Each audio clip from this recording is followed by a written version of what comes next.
Hello friends, ಇವತ್ತು ನಾನು Java ಕ್ಲಾಸ್ನ ಶುರು ಮಾಡೋಕ್ಕೆ ಕೊಟ್ಟಿದ್ದೀನಿ. ಜಾವಾ ಅಂದರೆ ಸಿ ಲ್ಯಾಂಗ್ವೇಜ್ ಥರನೇ ಇದು ಒಂದು ಕಂಪ್ಯೂಟರ್ ಲ್ಯಾಂಗ್ವೇಜು. ಸೊ ಇಲ್ಲೂ ಕೂಡ ಅದಕ್ಕಿಂತ ಇಂಪ್ರೂವ್ಡ್ ವರ್ಷನ್ನು ಪ್ರೋಗ್ರಾಮ್ ಬರೀಬೋದು. ಸೊ ಮತ್ತು ಇದಾದಮೇಲೆ ನಾವು ಪೈಥಾನ್ನ ಪ್ರಾಕ್ಟೀಸ್ ಮಾಡೋಕ್ಕೆ ಹೋಗ್ತೀವಿ. ಸೊ ನನಗೆ ಫೀಲ್ ಆದ ಪ್ರಕಾರ ಇದು ಜಾವಾ ಮತ್ತು ಪೈಥಾನ್ ಇದು ಎರಡನ್ನೂ ಕಂಪೇರ್ ಮಾಡಿದ್ರೆ ಪೈಥಾನ್ ನಮಗೆ ಒಂದು ಸ್ವಲ್ಪ ಫ್ಲೆಕ್ಸಿಬಿಲಿಟಿ ಅಂತ ಅನಿಸುತ್ತೆ. ಬಟ್ ಎನಿವೆ, ಸೊ ಈಗ ನಾವು ಜಾವಾನ ಇದು ಮಾಡೋದಕ್ಕೆ ಕಲಿಯೋದಕ್ಕೆ ಹೋಗ್ತಾ ಇದ್ದೀವಿ. ಜಾವಾನಲ್ಲಿ ನಾನು ಜಾವಾ ಕೋಡ್ನ ಜಾವಾ ಪ್ರೋಗ್ರಾಮ್ನ ರನ್ ಮಾಡಬೇಕಾದ್ರೆ ನಾನು ವಿಜುವಲ್ ಸ್ಟುಡಿಯೋ ಕೋಡನ್ನು ಇನ್ಸ್ಟಾಲ್ ಮಾಡ್ಕೊಂಡಿದ್ದೀನಿ. ಸೊ ಇನ್ಸ್ಟಾಲ್ ಮಾಡ್ಕೊಂಡು ಅದನ್ನು ಓಪನ್ ಮಾಡ್ತೀನಿ, ರೈಟ್ ಕ್ಲಿಕ್ ಮಾಡಿ ಓಪನ್ ಮಾಡ್ತೀನಿ. ಓಪನ್ ಮಾಡಿದ್ರೆ ಸೊ ನನಗೆ ಈ ಥರ ಒಂದು ವಿಂಡೋ ಅಥವಾ ಈ ಥರ ಒಂದು ಇದು ಬರುತ್ತೆ, ಈ ಥರ ಬರ್ತದೆ. ಸೊ ಇಲ್ಲಿ ನಾವು ಜಾವಾ ಅಂತ ಏನಾರ ಒಂದು ಫೋಲ್ಡರ್ನ ಕ್ರಿಯೇಟ್ ಮಾಡಿ, ಇಲ್ಲೋಗಿ ಫೋಲ್ಡರ್ ಕ್ರಿಯೇಟ್ ಮಾಡಿ ಮತ್ತು ಇಲ್ಲಿ ನ್ಯೂ ಫೈಲ್ಗೆ ಹೋಗಬೇಕಾಗುತ್ತೆ. ಸೊ ನಾನು ಪ್ರೋಗ್ರಾಮ್ ನೇಮ್ನ .java ಎಕ್ಸ್ಟೆನ್ಷನ್ನಲ್ಲಿ ಕೊಡಬೇಕಾಗುತ್ತೆ. ನಾನೀಗ gopi1.java ಅಂತ ಕೊಡ್ತೀನಿ, ಒಂದು ಹೊಸ ಫೈಲ್ನ. ಸೊ ಎಂಟರ್ ಕೊಟ್ಟರೆ ಈ ಥರ ಒಂದು ಇದು ಬರ್ತದೆ. ಸೊ ಇಲ್ಲಿ ಒಂದು ಗಮನಿಸಬೇಕಾದಂಥ ವಿಷಯ ಏನೇ ಅಂತ ಅಂದರೆ ಪಬ್ಲಿಕ್ ಕ್ಲಾಸ್ gopi1 ಅಂತ ಬರ್ತದೆ. ಯಾವಾಗಲೂ ಪಬ್ಲಿಕ್ ಕ್ಲಾಸ್ gopi1 ಅಂತ ಬರಬೇಕು. ಈ gopi1 ಅನ್ನೋದು ಇದೆಯಲ್ಲ, ಅದು ನಿಮ್ಮ ಫೈಲ್ ನೇಮ್ ಕೂಡ ಆಗಿರಬೇಕು. ಸೊ ಅದಕ್ಕೆ ಥಿಯರಿ ಎಲ್ಲ ಹೇಳಬೇಕು ಅಂತ ಅಂದರೆ ನಾವು ಇಂಟರ್ಪ್ರಿಟರ್ ಅಂತ ಹೇಳ್ತೀವಿ, ಅಥವಾ ಕಂಪೈಲರ್ ಅಂತ ಹೇಳ್ತೀವಿ. ಸೊ ಆ ಕಂಪೈಲರ್ ಸಿ ಡ್ರೈವ್ನಲ್ಲಿ ಕಮಾಂಡ್ ಪ್ರಾಂಪ್ಟಿಂದನೂ ನಾವು ಇದನ್ನು ರನ್ ಮಾಡ್ಬೋದು. ಸೊ ರನ್ ಮಾಡಬೇಕಾದ್ರೆ gopi1 ಅನ್ನೋ ಫೈಲ್ನ ಅದು ಇದು ಕಂಪೈಲ್ ಮಾಡುತ್ತೆ. ಹಾಗಾಗಿ ನಮಗೆ ಪಬ್ಲಿಕ್ ಕ್ಲಾಸ್ gopi1 ಅಂತಲೇ ಇರಬೇಕಾಗತ್ತೆ. ಸೊ ಎನಿವೆ, ಸೊ ಅದು ಇನ್ನೊಂದು ಸ್ವಲ್ಪ ಡೀಪಾಗಿ ಹೇಳ್ಬೇಕಾದ್ರೆ ಅದೊಂಚೂರು ಬೇರೆ ಥರನೇ ಹೇಳ್ಬೇಕಾಗತ್ತೆ. ಈಗ ನಾವು ಈ ಸೀರೀಸಲ್ಲಿ, ಈ ಪ್ಲೇ ಲಿಸ್ಟಲ್ಲಿ ನಾವು ಆದಷ್ಟು ಪ್ರೋಗ್ರಾಮ್ಸು, ಸಿಂಪಲ್ ಪ್ರೋಗ್ರಾಮ್ಸನ್ನು ನಾವು ಕಲಿಯೋದಕ್ಕೆ ಹೋಗ್ತಾ ಇದ್ದೀವಿ. ನಿಮಗೆ ಥಿಯರಿ ಕ್ಲಾಸಸ್ನೇ ನಾನು ಬೇರೆ ಒಂದು ವಿಡಿಯೋ ಆಗಿ ನಾನು ವಿಡಿಯೋ ಮಾಡ್ತೀನಿ. ಓಕೆ, ಸದ್ಯಕ್ಕೆ ಯಾವಾಗಲೂ ಇದನ್ನು ನೆನಪಿಟ್ಕೊಂಡಿರಿ, gopi1 ಅನ್ನೋದು ಪಬ್ಲಿಕ್ ಕ್ಲಾಸ್ ಆದಮೇಲೆ ನಿಮ್ಮ ಫೈಲ್ ನೇಮ್ ಏನಿದೆಯೋ ಅದೇ ಇರಬೇಕು, ಇಲ್ಲ ಅಂತಂದರೆ ರನ್ ಆಗಲ್ಲ. Next public static void main string args ಅಂತ ಈ ಥರ ಇರಬೇಕು.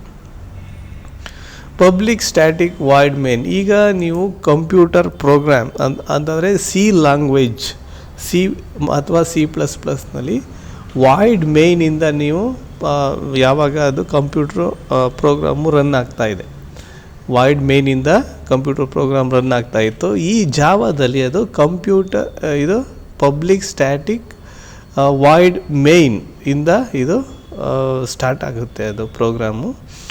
ಸೊ ಪಬ್ಲಿಕ್ ಮತ್ತು ಸ್ಟ್ಯಾಟಿಕ್ಕು, ವಾಯ್ಡು, ಮೇಯ್ನು ಮತ್ತು ಸ್ಟ್ರಿಂಗ್, ಇದಕ್ಕೆಲ್ಲ ಒಂದು ಮೀನಿಂಗ್ ಇದೆ. ಸೊ ಜನರಲಾಗಿ ನಾವು ಅದನ್ನು ಬೇರೆ ವಿಡಿಯೋನಲ್ಲಿ ಹೇಳಬೇಕಾಗತ್ತೆ. ಬಟ್ ಎನಿವೆ, ಸೊ ಈಗ ನಿಮಗೆ ಹೋಗ್ತಾ ಏನಾಗುತ್ತೆ ಅಂತಂದರೆ ಇದನ್ನು ಕೊಡೋದು ಅಭ್ಯಾಸ ಆಗೋಗುತ್ತೆ. ಸೊ ಅದ್ರ ಹಿಂದೆ ಇರೋ ಲಾಜಿಕ್ ಆಗಲಿ ಅಥವಾ ಅದ್ರ ಹಿಂದೆ ಇರೋ ಇದಾಗಲಿ ನಿಮಗೆ ಬೇಕಾಗಿಲ್ಲ ಈಗ ಸದ್ಯಕ್ಕೆ. ಸೊ ಈಗ ಪ್ರೋಗ್ರಾಮ್ ಬರೀಬೇಕಾದ್ರೆ ಪಬ್ಲಿಕ್ ಕ್ಲಾಸ್ gopi1 ಅಂತ ಹಾಕಿ ಪಬ್ಲಿಕ್ ಸ್ಟ್ಯಾಟಿಕ್ ವಾಯ್ಡ್ ಮೇನ್ ಅಂತ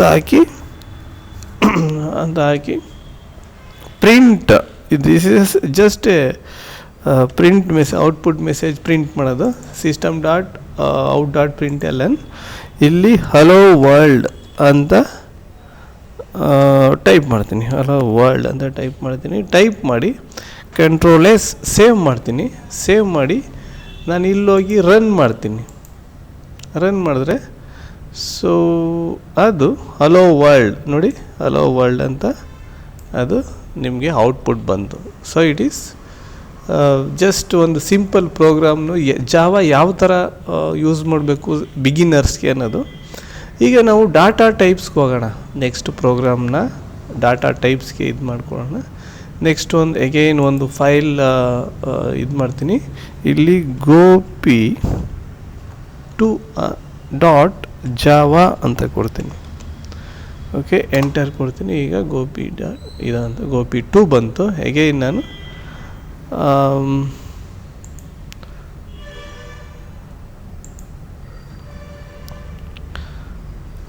ಪಬ್ಲಿಕ್ ಕ್ಲಾಸ್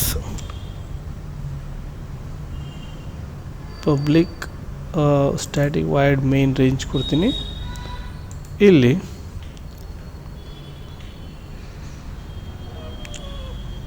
ನಾವು ಬೇಕಿದ್ರೆ ಈ ಫ್ಲವರ್ ಬ್ರಾಕೆಟನ್ನು ಇಲ್ಲಿ ಹಾಕ್ಬೋದು ಈಸಿ ಆಗಲಿ ಅಂತ. ಇಲ್ಲಿ integer age equals 30. Okay, again character gender equals m. Next character ಆಯಿತು. Float weight equals 67.5 f bracket. ಈಗ ನಾವು just these are the data types ಅಂತ ಕರಿತೀವಿ. ಇಂಟೀಜರ್ಗೆ ಏಜ್ ಅಂದರೆ ಓಲ್ ನಂಬರ್ ಅಥವಾ ಉಂಡೆ number. Character means it's a character ಅಂತ ತಗೋತೀವಿ. ಜೆಂಡರ್ ಮೇಲ್ ಫೀಮೇಲ್ ಅಂತ ಇದು ತೊಗೋಬೋದು. ಫ್ಲೋಟ್ ಅಂತ ಅಂದರೆ ಇಟ್ ಈಸ್ ಫ್ರ್ಯಾಕ್ಷನ್ಸ್ ಅಂತ ಹೇಳ್ಬೋದು. ಅಗೈನ್ ನೆಕ್ಸ್ಟು ನಾನು ಸಿಸ್ಟಮ್ ಡಾಟ್ ಪ್ರಿಂಟ್ ಅಂಡ್ ಇದಕ್ಕೆ ಹೋಗಿ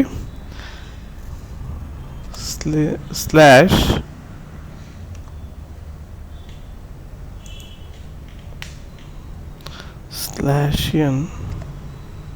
ಓಕೆ, ನೋ ಹಾಗೆ ನಾನು ಏನು ಮಾಡ್ತೀನಿ ಅಂದರೆ I am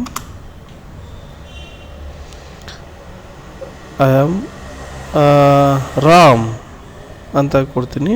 Ram I am -years old.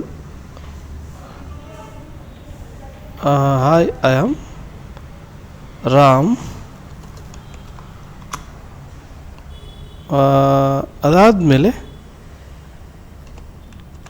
Next ನಾನು ಪ್ಲಸ್ ಏಜ್ ಅಂತ ಇದು ಮಾಡ್ತೀನಿ. ಸೊ ಪ್ಲಸ್ ಹಾಕ್ತೀನಿ. Again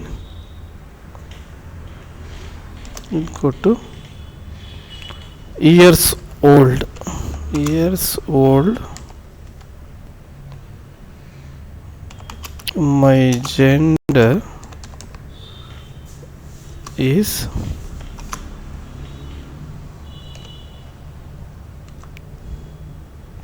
plus gender plus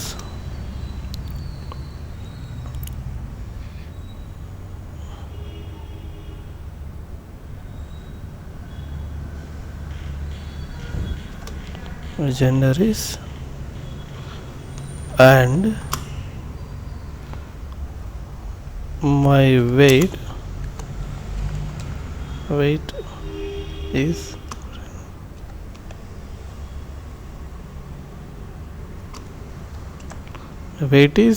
plus weight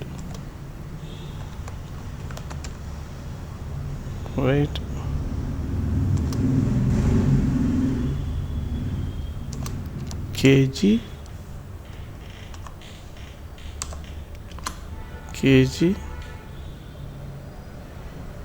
ಅಂತ ಕೊಡ್ತೀನಿ. ಓಕೆ, ಸೊ ನೋಡಿ, ಈಗ ನಾವು ಸಿ ಲ್ಯಾಂಗ್ವೇಜಲ್ಲಿ ಎಲ್ಲನೂ ಇದೆಲ್ಲ ಲಾಸ್ಟಲ್ಲಿ ಕೊಡ್ತಾ ಇದ್ದು %d ಅಂತ. ಇದರಲ್ಲಿ ಪ್ರಿಂಟ್ ಅದು printf ಅಂತ ಇತ್ತು. ಇದರಲ್ಲಿ ಸಿಸ್ಟಮ್ ಡಾಟ್ .out.println ಅಂತ ಹಾಕಿ ಇಲ್ಲೇ ಮಧ್ಯದಲ್ಲಿ ಏಜ್ ಅನ್ನೋದು ಇಲ್ಲಿ 30 ಅಂತ ತೊಗೊಳುತ್ತೆ. ಸೊ ಜೆಂಡರ್ ಅನ್ನೋದು ಜೆಂಡರ್ ಮೇಲ್ ಅಂತ ಇಲ್ಲಿ ತೊಗೊಳುತ್ತೆ. ಅಗೈನ್ ವೆಯ್ಟು 60.5 ಅಂತ ಇಲ್ಲೇ ತೊಗೊಳುತ್ತೆ. So let's run this. Run ಮಾಡ್ತೀನಿ. Run Java. ಸೊ ನೋಡಿ, I am Ram, 30 years old. ಬೇಕಿದ್ರೆ 30 ಇದನ್ನು ಇದು ಕೊಡಿ, 30 years oldಗೆ. ಅಗೈನ್ 30 ಸಾರಿ, ಇದಕ್ಕೆ 30 years ಕೊಡಿ. And then my gender is M.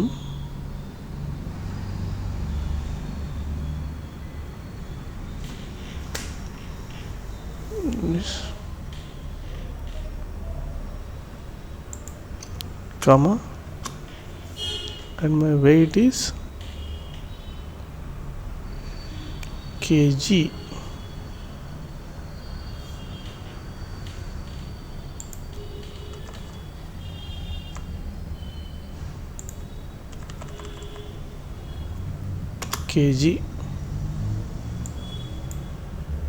Okay. So again /n ನಾನು ಯಾತಕ್ಕೆ ಕೊಡ್ತೀನಿ ಅಂತ ನೆಕ್ಸ್ಟ್ ಲೈನ್ಗೆ ಬರೋದಕ್ಕೆ ಕೊಡ್ತೀನಿ. ಜೊತೆಗೆ ಲಾಸ್ಟಲ್ಲೂ ಕೂಡ /n ಕೊಡ್ತೀನಿ. ನಮಗೆ /n. ಸೊ ಈ ಥರ ಕೊಟ್ಟಾಗ ಏನಾಗುತ್ತೆ ನೋಡೋಣ. ರನ್ ಮಾಡ್ತೀನಿ. Run Java. ನೋಡಿ, ಇದು ಔಟ್ಪುಟ್ಟು ಸಪ್ರೇಟಾಗಿ ಬಂತು. ಮತ್ತು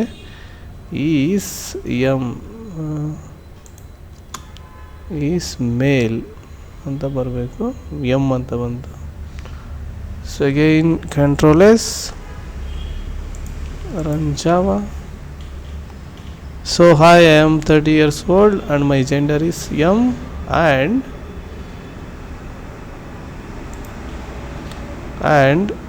my weight is okay. Control S. So ಈ ಥರ ನೀವು ನೋಡಿ, ಈಗ ಎಲ್ಲಿವರೆಗೂ ನಿಮಗೆ ಇದು ಬರಲ್ವೋ ಅಲ್ಲಿವರೆಗೆ ನೀವು ಇದನ್ನು ಇದು ಮಾಡ್ಬೋದು. Control S, run Java. 30 years old, I said.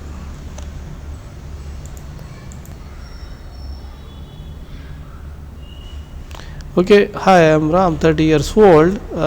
My gender is the M, means male, and my weight is 16.5 kg. So ಇದು ಡಾಟಾ ಟೈಪ್ಸ್ಗೆ ಇರೋಂಥ ಪ್ರೋಗ್ರಾಮು. ಸೊ ಓಕೆ, ನೆಕ್ಸ್ಟು ನಾನು ಬೇರೆ ಪ್ರೋಗ್ರಾಮ್ ತೊಗೊತೀನಿ. Thank you.